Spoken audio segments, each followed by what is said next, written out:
Hello and welcome back to the 56th episode of the Oligarchy Disruptor podcast with your host, Bennett and Leon. And of course, we had the lovely Ashley Downing with us as well. Hello. Alrighty, guys. So we have an amazing, really interesting show for you guys. We're going to talk about some really deep shit that I feel like we all need to understand about what's going on with the coronavirus crisis and like the really fucked up stuff that the government is doing at the same time, and how many people are willingly going along with it, and especially in government, like our representatives, the senators, the president, of course. The president is probably leading the charge. I mean, I don't know. So let's go ahead and dive into that. We're also going to talk about like the new bill that was passed today from the House that originally came from the Senate, that $484 billion bill. And we're going to talk about why that's even there and why part of the funding is replacing funding from another bill. But we'll talk about that in just a moment. So let me go ahead and share my screen with you guys so you can kind of follow along. We're going to talk about a few articles from The Hill. And this first one that you're seeing here is once again about the House passing the $484 billion relief package. And so what this means is that now, since it passed the Senate originally, it went to the House, it was passed today, and now it is going to the president's desk for signing. Okay, that's ultimately what that means. Now, when we're talking about this bill specifically, the vote was pretty much passed handily, almost unanimously, with 388 voting yay, 5 nay, and 1 present. Basically saying, I'm here, guys. Like, I'm not gonna don't want to vote though. Yeah. I'm neither. Okay. And then, by the way, that one guy was Justin Amash, and you can kind of see his little picture there. And then there was Shahander. Absolutely. Part of those 5 also was Bay, aka AOC, and that's actually kind of a surprise compared to the last time around, but we'll talk about that in just a minute. So that's probably why she voted nay this time around. Exactly. So let's go into the breakdown of how the money was kind of spent. Yeah. At least on this one, or budgeted out. So it looks like it's right here. So the central to the massive relief package is $310 billion to replenish the Paycheck Protection Program. And it ran out of funding within a couple of weeks. And because it was so popular and so many businesses really needed it to like stay afloat and pay their employees and whatnot. But what we also found, and of course I did this in a separate episode, what these companies were also doing was, the companies that didn't necessarily need this funding, the publicly traded companies that have additional ways to get money into their pockets, and like these are like literally publicly traded, so like people can put money, their own money, everyday people can put their money into this, and they have lots of external ways of revenue. Exactly. And then so what we found was that those companies were the same ones that were getting the funding for the small business program, when they are not small businesses, and like in no regard are they small businesses, and then B, it was first come first serve, and they skipped to the front of the line, but that wasn't their fault. They just helped it. Whose fault was that? The banks. It was the banks that were sued by like those many businesses in San Francisco very recently. I also commented on that, and how they accused those 3 biggest banks, JP Morgan Chase, Wells Fargo, and Bank of America, about how they let other companies, bigger companies, step in front of the line when it was supposed to be first come first serve. But it was first come first serve for the rich ass people, the people that can afford it, not broke ass mom and pop shop type places where it was supposed to go. Exactly. And that's what's really fucked up. And every time I see this article when I'm scrolling or like browsing through the internet, it's absolutely infuriating. But let's go ahead and keep on the topic of the relief bill that was passed today. So, like I said, Congress had allocated an additional 349 billion for the PPP in the last bill, which was part of a 2.2 trillion dollar package that was passed on the 27th. But what was different also about this, not only was it a much bigger relief program, but it also the voting process was not the same. It was not as transparent. Like this is a Hmm. recorded vote for this time around, but then, and that's what we were Ashley and I were kind of alluding to. Do you want to take it away, Ashley? Do you want to like let them know about that? The hidden vote, or Yeah, absolutely. Yeah, the vote, the vocal vote, like the vote that they didn't have to. It wasn't recorded. Like record. no one actually Yeah. knows. So the first CARES Act was where this $349 billion was allotted originally. And a lot of people were pushing for, well, actually, I don't want to say a lot. A couple people were pushing for this to be a recorded vote. And the majority of people said that it didn't matter. It was that it didn't need to be recorded. So needless to say, the vote was not recorded. So, which is a very odd thing, actually. Typically, every single vote, whether in the Senate or in the House, are always recorded, and they're like on their website soon after they vote. I mean, it's a regular thing. So that was kind of weird. And I think it kind of did get out who voted for it and who voted against it, rumors or whatever. Like we rumor that AOC voted for it the first time, Mhm. and now she's voting against it this time. Well, So we should talk about why that rumor is going around, and the reason is. Or do you want to say it? Do you no, want to go say for it. Go for it? it. Okay, cool. So the reason why that is because there was only two people in the House of Representatives that stood up the last time around that they were voting for that $2.2 trillion bill.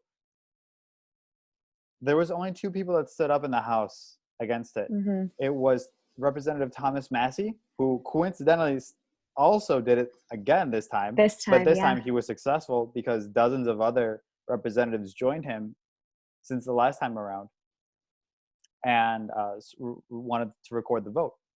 But what was interesting and why I bring it up is because AOC was not one of those people. Rashida Tlaib was not one of those people. Ilhan Omar was not one of those two people. It was Thomas Massey and some other dude. I totally forgot his name. But it's Mm-hmm. no one. It's not like no giant figure. It's no like.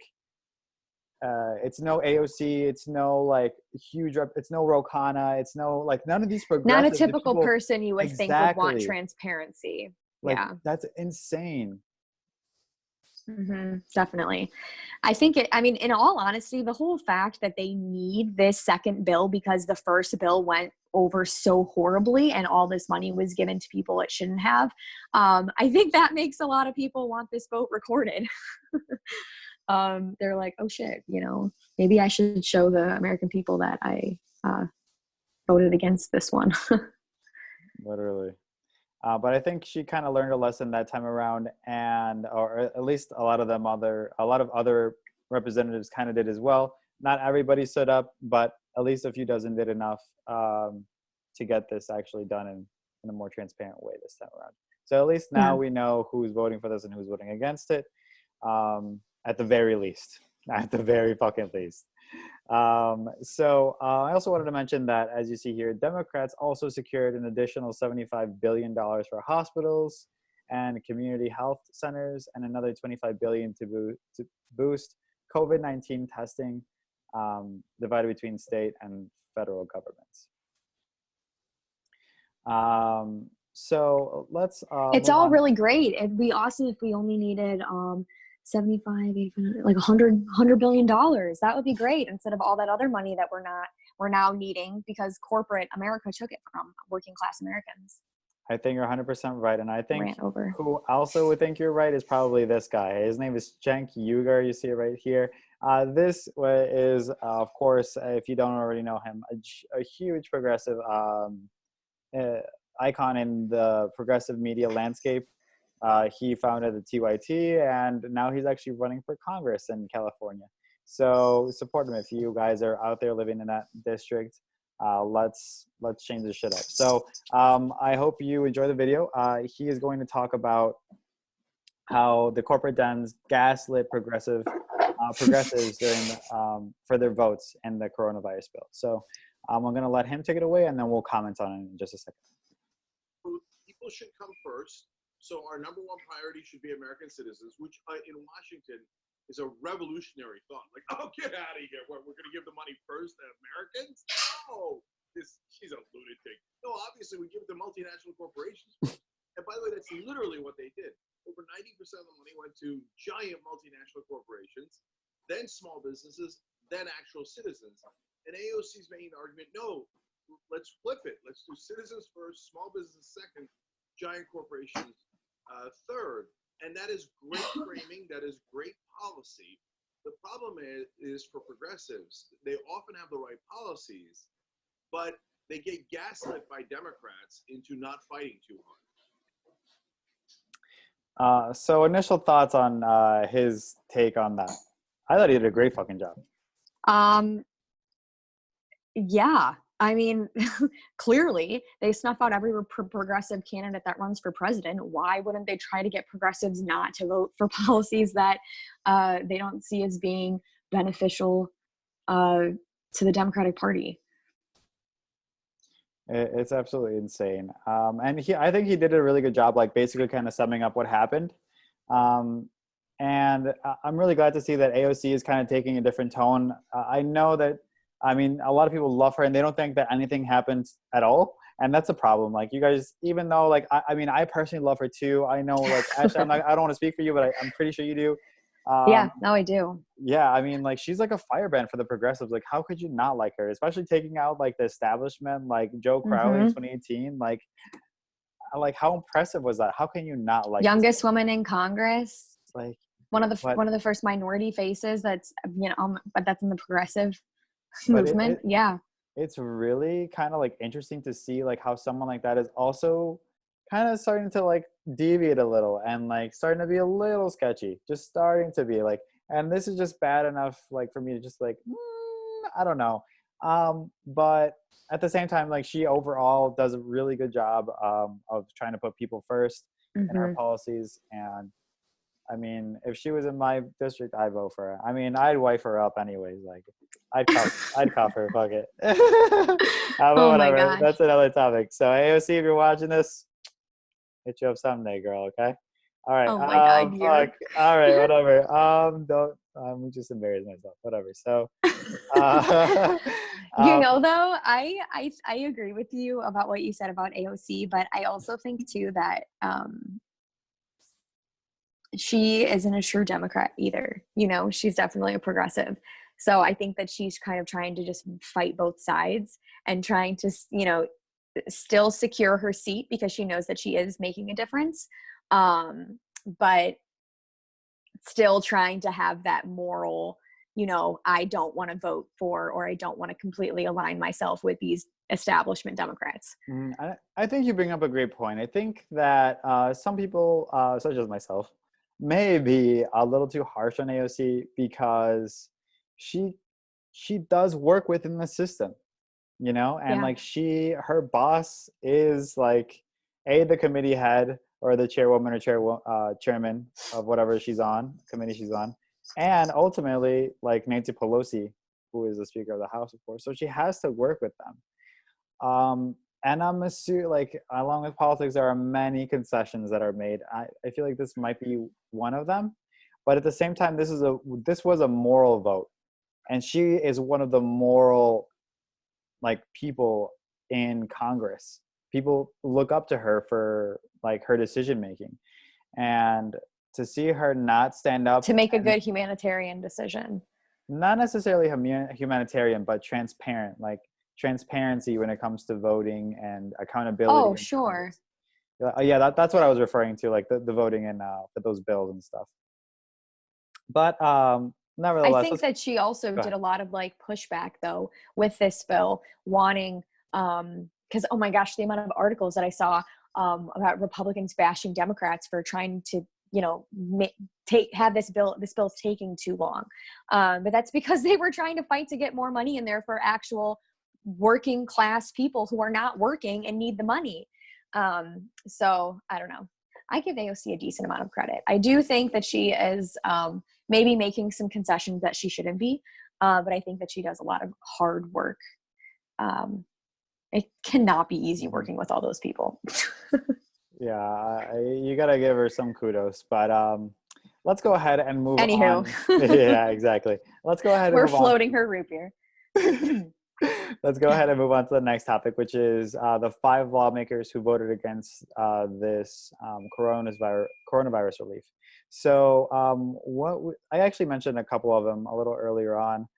So we saw Thomas Massey stand up again against this and want to not vote for this. There's a quartet of Republicans who cast no votes. Representative Thomas Massey of Kentucky, who stood alone the last time around. Actually, not alone, with one other guy, my bad. And plus 3 other leaders from the Freedom Caucus, which are Representative Andy Briggs from Arizona, Ken Buck of Colorado, Jody Heiss of Georgia, and they are all conservatives who raise concerns about government spending and raising the debt. So it looks like these are the actual, like, real Republicans that are within the Republican Party that actually care about fiscal conservatism and care and about like their consistency. You know what I mean? Like about actually walking the walk and talking the talk when they, even if they're not 100% right about it, they're at least putting their money where their mouth is and actually caring enough about this to stand up against the vast majority of the other representatives in the House. Alongside of that, one other Democrat, which was, of course, as we know, AOC, as you can see her pretty face over here on the right. She was the only other Democrat, actually the only Democrat to vote nay against this. And I think it was a really, well, like we were commenting, really good thing for her to do alongside with those other Republicans to vote nay, and very courageous. And at a time like this, that's like a Bernie Sanders type of move. Like watching him in Congress, like standing alone against everybody, like spitting all these truths. Yeah. So I think that's going to give her a lot of good credit. I also wanted to talk about how Massey, how he, like the last time around, I mentioned that he voted alone with one other dude. Now this time, I'm going to read this excerpt from The Hill. Massey, who infuriated House colleagues late last month when he forced lawmakers to return to Washington during the pandemic in order to pass a $2.2 trillion coronavirus stimulus bill, took a victory lap Thursday. And quote, he said, "A month ago, I stood alone for the Constitution and congressional accountability. I said, if truckers, nurses, and grocers can work, then so can Congress." And I was called the most hated man in DC by CNN. Wow, they reported the truth. And he tweeted that. He also tweeted, today, quote, "Today, dozens will demand a recorded vote. #winning." So dope. I'm really happy that Massey got his way. I think that was a really dope thing for him to do, really moral, principled thing, that he stood up for his own beliefs. And because of that courage, other people followed suit. So including AOC, which definitely got the attention of many more people, especially being the lone Democrat in that. So very, very cool. So let's talk about the next topic now, which is this one. Guys. I'll let Ashley kind of take this one away, but this one, just get ready. Can I just say, like, first the USPS and now states, like, are you kidding me? I just cannot even believe. Well, first off, let me just say that I do not think that anything that we're about to talk about in the next, 20 minutes is actually going to happen. I do not see the federal government allowing states to go bankrupt. However, Mitch McConnell has said that he thinks that would be okay. And he thinks that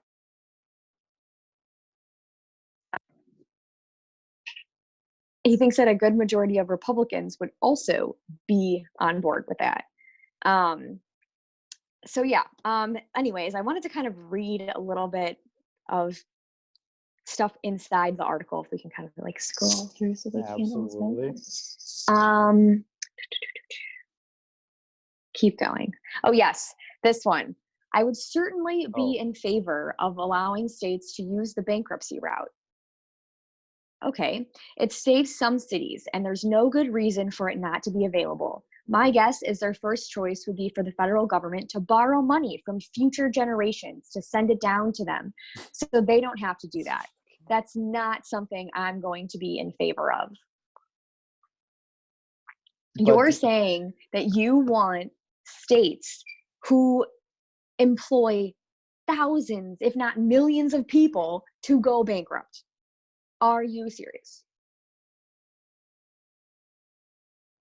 Who's going to run our country? Cuomo has a really good quote that's actually, or who's going to run our states, I mean. He said something that was, I think, extremely important, and something that I think they should probably take into account that they didn't even think of. He says, well, he starts off saying, this is one of the really dumb ideas of all time. But he says not to fund state and local governments is incredibly short-sighted. They want to fund small businesses, fund airlines. I understand that, but state and local governments fund police and fire and teachers and schools. How do you not fund police and fire and teachers and schools in the midst of this crisis? Literally, how? I mean, we saw when airlines were struggling a while back, and people decided they didn't want to come to work because they weren't getting paid during the government shutdown. And so you think that people who work in jails and prisons and police and all these people are just going to show up to work on a daily basis knowing that they aren't getting paid and they don't know when they're going to get paid? That's a dangerous situation. Don't say that you are really okay with that. Filing for bankruptcy, I mean, yes, that would they would have their jobs still, but it would still be a process. People would lose tons of money in benefits. Yeah, and we're in the middle of a crisis. I think the biggest part of this that is shocking is that we are in a state of national emergency. This is a situation where the federal government has declared that we are in a national emergency for this reason of being able to have more presidential power. The federal government has more power now, more power than they have on a regular basis because we are in a national emergency. And that's to help states. Why else do you think they have that power? Because states are supposed to be able to rely on the federal government in times of crises. And I think the fact that and later on they say that Republicans are going to see this as a way for states to refund their overspending in social programs and in state benefits. How? I mean, that's absolutely ludicrous. And honestly, to me, it almost seems a little bit, what's the word I'm looking for? They're presumptuous of them to assume.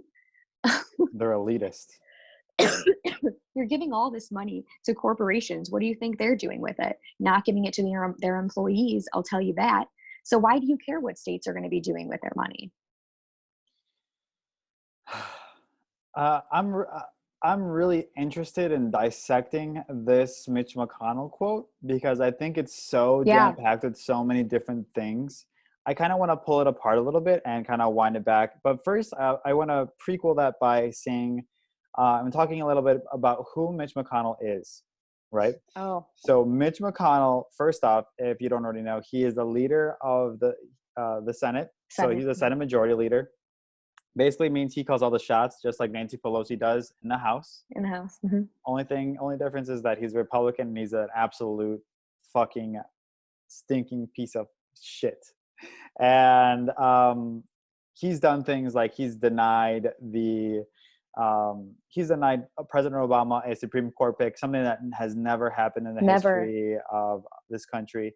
Um, I can't think. I always mentioned this to you before we started airing, but I remember saying to you that I can't think of a person that has done more damage to our democracy than Mitch McConnell has in the time that Yeah, he's you been did in say that. power. And he's done literally so many things. But I feel like the Supreme Court thing and jam packing the courts and like all this like horrible shit and changing the Senate rules so that he can be able to do those kinds of things they're going to look at him in a bad light. So that's really who Mitch McConnell is. That's who this guy is. That's who Yeah. is saying this. So, and once again, he is the leader of one of the main chambers of Congress, the Senate, right? And he leads the majority there, which means that he basically calls the shots. So he says here, he's in favor of allowing states to use the bankruptcy route. It saves some cities. Are you okay? First, why are you saying some cities and not all cities? So fuck you for that.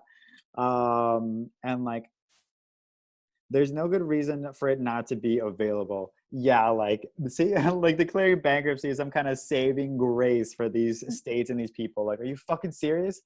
And well, sure, it should be available, but should it be the first option? It should be the last resort. It's absolutely like if it push comes to shove, like yeah, sure, but like I wanted to mention like that every argument that anyone ever makes from now on, especially from the Republicans, is that they cannot use that argument of that's too expensive. Where's the money going to come from? Because you guys should know. You're printing it. You guys should know that like they have been printing fucking trillions of dollars for the biggest companies in this country, the biggest banks, people that don't need it, the wealthiest among us. And you saw that with the business loan. You saw that with the PPP. You're seeing this with the stimulus. You're seeing this with all these things. You're seeing them let down the USPS. You're seeing them like do all this like crazy shit. And basically one of the largest transfer of wealth in decades, and not only in decades, probably in history, in all of American history, this is probably the largest transfer of wealth that has been single-handedly given out by the federal government and on the taxpayers' back.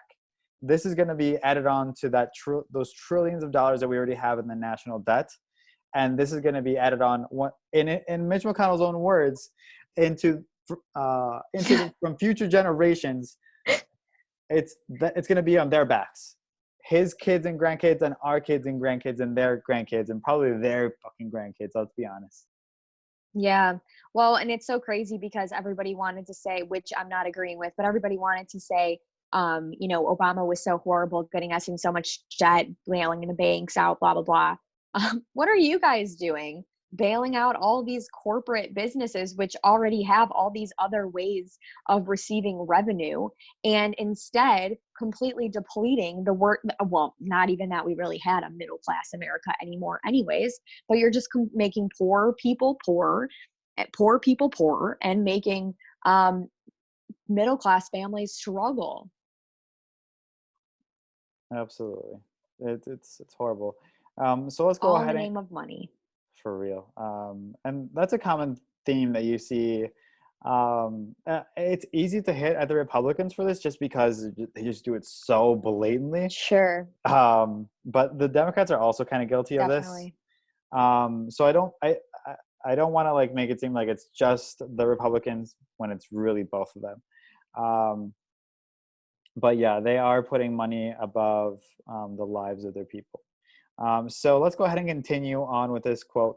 He goes on to say, my guess is their first choice would be for the federal government to borrow money from future generations to send it down to them now so they don't have to do that. That's not something I'm going to be in favor of. And I think that's just such a profound statement from the majority leader, basically saying that he is unwilling to save all of these people, all these states that need this funding, but he's more willing to give it to the banks and people, like I said before, the people that don't fucking need it. And that, I don't get that. I'm with you, man. I'm with you. Because this is just this just proves that the priorities in this country are completely out of whack. Completely. He's more willing to let the businesses not go bankrupt than the states. And that's what's like absolutely insane. Like, this is what should have happened. Like, it should have been vice versa. The fucking businesses should have been declaring bankruptcy, just like we talked about in that one episode. Like, the way that they paint like these companies like closing down is not how it is in reality. Mm-hmm. Workers have many more protections. They don't go. It's a process for them. Definitely. And it's well. Go ahead. Oh, I was just going to say, exactly. Even if the states declared bankruptcy, it would still be a process, you know. But I mean, exactly what you're saying. That businesses, this is something that's normal for businesses. I'm sorry, but it is. You know, you took the risk, so you take the fall. States are not supposed to be filing for bankruptcy. I mean, we very rarely hear of cities filing for bankruptcy, let alone a state. But just notice how like people and our representatives in government are not like jumping and like clamoring at the chance to like help these states. Mm-hmm. Like, you don't really see like a ton of people coming out in support and like and saying like, okay, Governor Cuomo, you're 100% right, which he is. And they should get the funding. The federal government should bail them out. Why? Because they have no fucking argument as to why not. When they say why not, what do you mean? I would say, what the fuck? Why? What do you mean why not? You just gave fucking fucking like $6 trillion. You printed trillions and trillions of dollars and gave it to Wall Street, the biggest banks, the wealthiest among us, people that don't need it, and you're letting everyone else go to shit. And that's beyond like we were trying to find a word for this earlier and we couldn't fucking find it, but yeah, we kind of narrowed it down to shocking. Like, this, we could not believe that this shit is happening, and yeah, it is. And when you think about it, I saw this like post on Facebook the other day, and it said, this quarantine has taught us that half of our jobs can be done at home and the other half deserve to be paid like double the amount or something. Mm-hmm. And when you think about it, if states go bankrupt, what is the federal government saying to these people who work on a daily basis to protect our communities, like police officers, firefighters, paramedics? I mean, people who work, correctional officers, anybody who works in a jail or a prison, people who are essential workers who have to be working and who are on a regular basis putting their life in danger. Mm-hmm. What is that saying to them? You know, oh, we don't care. You know, it's fine. Sorry, we're just going to let you go bankrupt. But yet all of these people who are, accounting firms, big businesses, like, oh yeah, we care a lot about you guys though. While you sit behind your pretty desk and do God knows what and make $40 billion a year. And that's the overall message that Ashley and I are trying to paint. We're trying to show and really hammer in the inequalities that permeate through the federal government and how corrupt both parties are. But I mean, and the argument could be made that one party is worse than the other. Okay, I maybe might agree with you, but that's like a debate I want to have. We'll have another day. But at the same time, if you say that you're a party of the people and you support democracy and you're for all these things and you represent all these values, you should stand by it. And if you don't, you should be called out. And if absolutely, there should be accountability, just common sense things. Like, we don't want fucked up people in our government. We don't want fucked up people representing us and doing things that we don't want them to do. And look what happens when that does happen. Like, these people are voted into office, yeah, granted, but under really fucked up ways. There's like voter suppression. There's like tons of things that goes on in the background that I'm not willing to go into it. That's another episode. But yeah, so that's what we're overall trying to paint for you guys. And I think this is a really good place to wrap up this episode. Unless you want to have, unless you have any other comments, Ashley, on anything. No, I feel like we were just about to get into a whole nother tangent that I would love to talk about, but no. Me too, honestly. But I mean, I could talk politics for days, but we all know that. So, but one thing I do want to mention, I was only going to mention this to Ashley, but fuck it. I mean, we might as well. So, guys, we are planning to do a really cool little mini series of episodes. And when we talk about, oh yeah, you didn't know what I was going to bring up, right? No, I thought this was the first time I was hearing. I'm like, oh. No, yeah. So we're going to do a mini series of all the hot topics that have been going on over the last few decades. We're going to talk about income and wealth inequality. We're going to talk about healthcare, gun rights, you name it. Like issues like that, we're going to talk at length about and really make it for the everyday person, someone that doesn't maybe watch all the news or every day and doesn't have time to follow along with like everything that's going along in politics, or doesn't have time to like decipher like who's the shitty ones and who's like the good ones. Like that's what that mini series is going to be for. And Ashley and I are going to provide that for you, and we cannot wait. Yay. So guys, once again, we will just wrap it up here. Thank you so much for tuning in, and we will see you next time. Thanks.